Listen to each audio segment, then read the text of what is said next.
right. Again, I don't have any injuries for you, and we look forward to the challenge of playing the 49ers. We start our Wednesday practice today. It's very similar to what we do in season, and get ourselves ready to play against a good football team. Time's yours.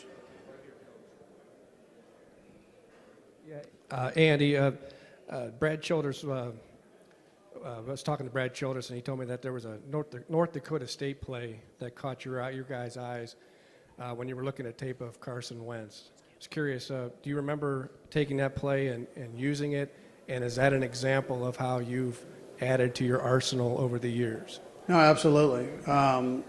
We borrow from, if it's good, we're gonna sneak it from you and put our own spin on it and then claim it, right? That's how coaches do.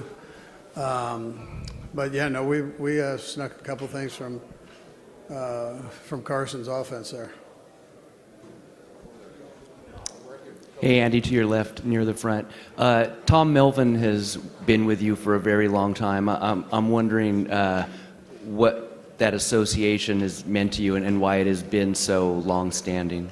Yeah, well, Tom played for me at San Francisco State, and he's been with me at different stops. When I was an assistant coach coming up, he was doing the same thing. And so when I became a head coach, I had an opportunity to hire him, and that's what I did. Loyal, good coach, good friend. So. Andy, over here to your left. Many of the people close to you, coaches, players, and friends, have always described you as this vivacious character, personable, humorous, and yet you've long been known for not revealing very much about yourself to the public.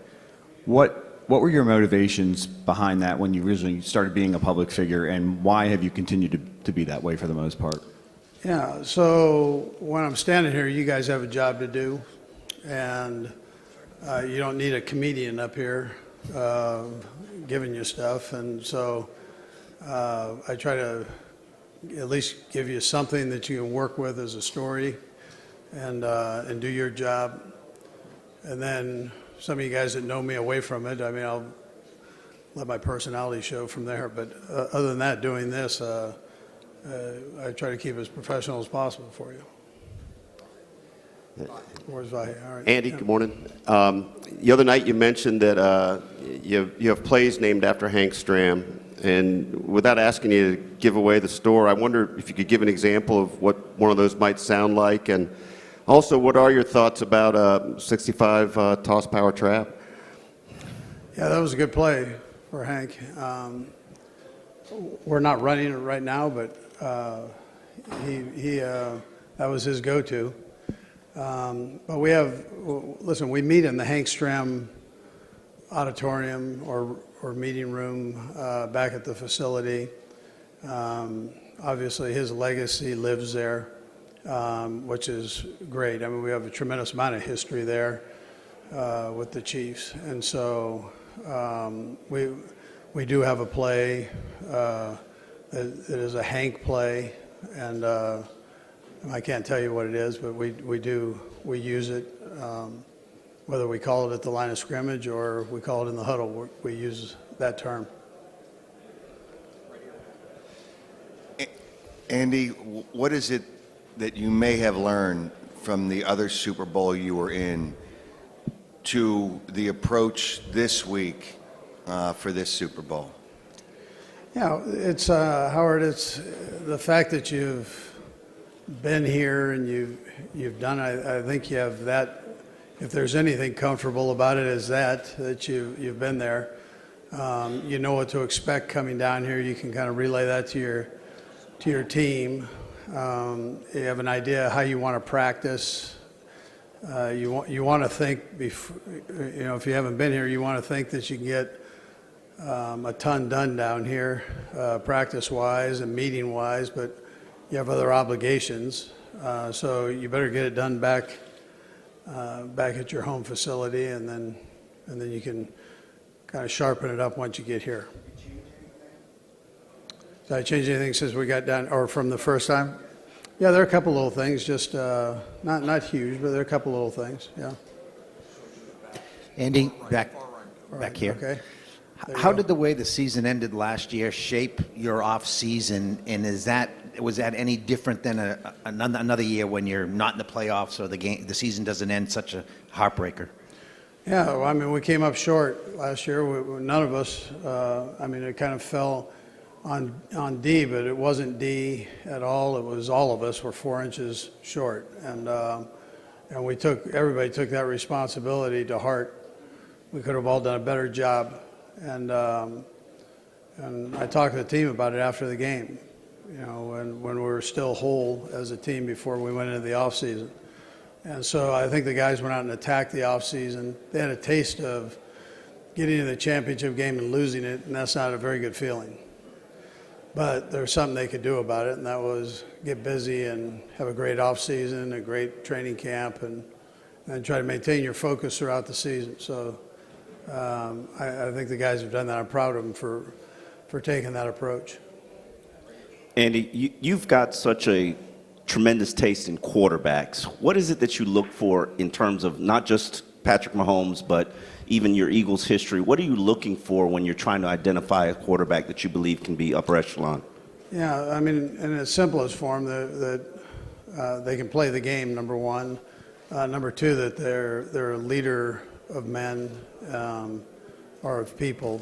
And in our case, because the guys are playing, that they can lead those guys and make everybody around them better.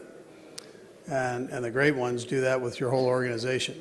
They make everybody a little bit better. So you try to find out what kind of leadership ability the player has before you bring them in, and if they have those qualities. Andy, what went into your thinking a few years ago in terms of targeting Sammy Watkins in free agency, and what has he brought to the offense last few seasons? Yeah, so I'm a big Sammy fan. I thought coming out, there weren't a lot of receivers that I had seen play better than him at the college level. He went to Buffalo. He sustained some injuries, in particular a couple to his feet, which is tough on a receiver. And so when we got him here, I felt like if we could just keep him healthy and maintain that, kind of rehab him and get him back, both mentally and physically that way. That's a tough thing when you're first round pick and you get hurt. I mean, unfortunately, you get labeled. And so he's fought through that and really done a heck of a job for us. And I know he didn't make the Pro Bowl, but he's Pro Bowl caliber player, all pro caliber player. He's a big part of what we do. Andy, there's a limit to what you can control in the draft. How concerned were you guys that somebody might see what you saw in Mahomes and take him? And how would things have been different for the Chiefs if that had happened, if Mahomes had gone in the top three? Yeah, because of the media attention that gets put on the draft and around that time, what people talk, and we had a pretty good idea who was interested and who wasn't, and so Dorsey was in charge of the draft at that time, and he maneuvered up to get him, and knowing who was out there and who the threats were.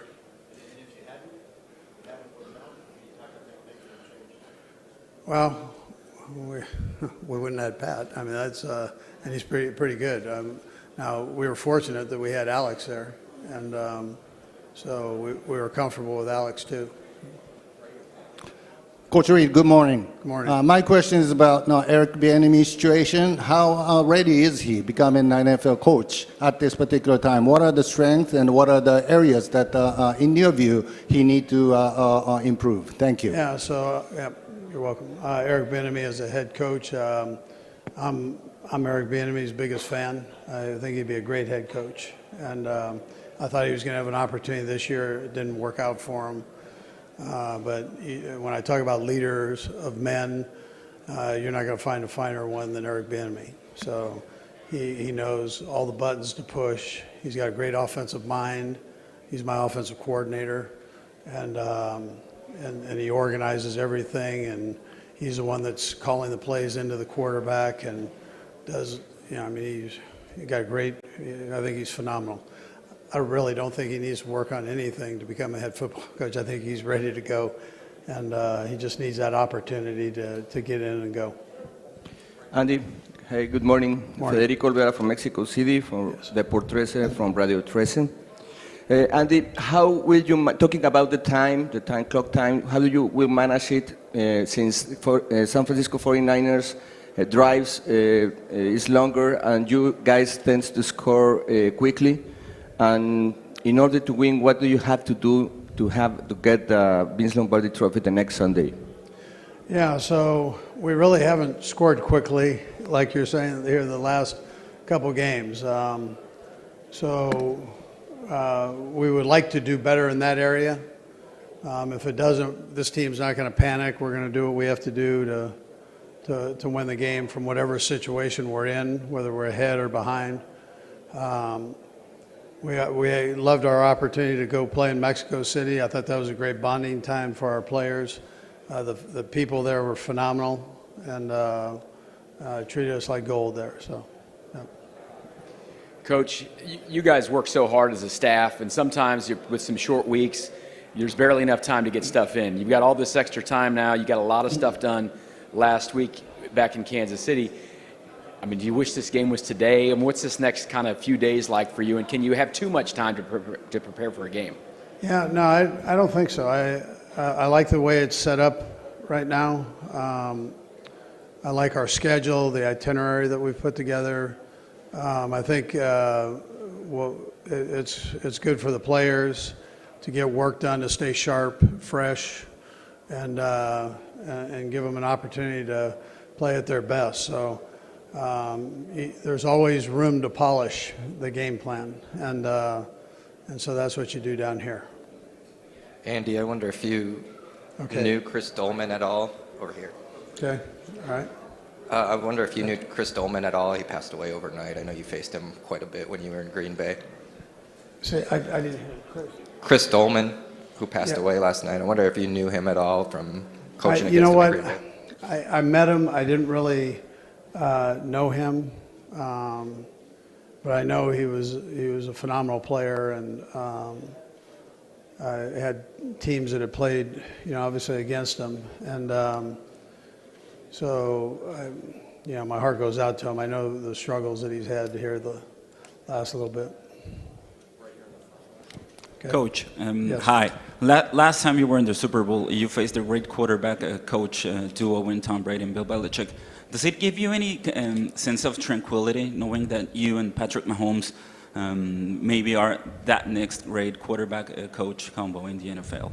Yeah, it's about the only thing I'm young at right now. So we're young into that relationship. He's young in age. So we've only been doing it here together for a couple of years, where Bill and Tom have been doing it for forever. And they've proven to be what they are. So both Hall of Famers and future Hall of Famers. So I look forward to my time with Patrick, and hopefully that happens with us. But right now we're a work in progress. Andy, I was curious what you were hoping to get in Tyrann Mathieu when you looked into him this offseason, and has he brought that to your team? I'll tell you, he's been everything and a little bit more. We had heard he was a good leader. He's a great leader. He's a phenomenal person. He's overcome a whole lot of things, and really is just solid. And you love being around him. He loves to play the game. I joke people that we have this key in this cage, and we just unlock the cage and let the Badger out, man, on game day. And he loves playing, man. I mean, he brings it every play. He does it in practice. He does it in the game. He's fun to be around. Coach, your team had a pretty rough series in October, early November, losing 4 out of 6, including 3 at home. Did you do anything specific to correct that? And basically, how did the team rebound from that rough series to where it is today? Yeah, so Normally seasons give you that. They'll give you a rough spot that you got to work through, and you kind of bank on a good locker room and good coaches, and so that's what I did. And the guys pulled together. We got a few guys healthy, and kind of got the numbers back up to where we needed them. And our rotations, we put those back into use and started playing well. Hey, good morning, Coach. All right, Herbie. Clark Hunt yesterday mentioned he senses a heightened sense of maturity in Tyreek Hill, and I'm curious, how much have you seen also since he signed a contract extension? Yeah, Tyreek's done a nice job with having signed the contract, but also his life off of the field and managing that. And so, yeah, I'm proud of him for that. To see growth in somebody, you like to see that with these young guys. And so he's doing well as a father, and he's doing well as a football player. And, we're lucky to have him. Okay, thank you.